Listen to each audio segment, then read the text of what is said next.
وبناء على طلب الجماهير عايزين الهمبرجر الفراخ الكريسبي والمشوي بطريقة سهلة وبسيطة والطعم خطير. هتجيبي صدر ونص من الفراخ غسلينهم كويس جدا ومصفينهم ومفهمش ولا نقطة مية، وأربع حبات من التوست تقدري تستبدليه بالبقسماط أو القلب الفينو. فرمناهم في الكبة ونزلت عليهم بالفراخ وعليهم معلقة كبيرة من بهارات البرجر وفرمتهم كويس، وبعد كده انزلي عليهم بمعلقة من الزيت. مكبس بقى البرجر بتاعك كده وهاتي كيس تلاجة وابدأي حطي بقى قطعة من البرجر، ولو مش متوفر المكبس تقدري تعمليه بغطا برطمان عادي جدا بيبقى وزنه حوالي 100 جرام. صدر ونص من الفراخ عمل لي 8 قطع. تعالي نعمل الكفر. بيضتين، ملح وفلفل اسمر، نص كوبايه من اللبن او الحليب، نقلبهم بقى كويس كده.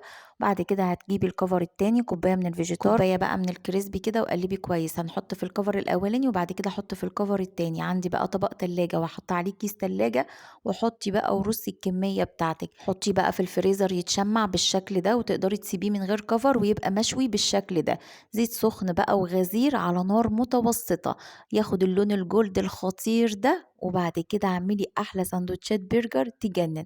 لو عجبك الفيديو لايك وشير وسبسكرايب لقناتنا. اشوفكم في وصفات جاية كتير مع هبة ابراهيم.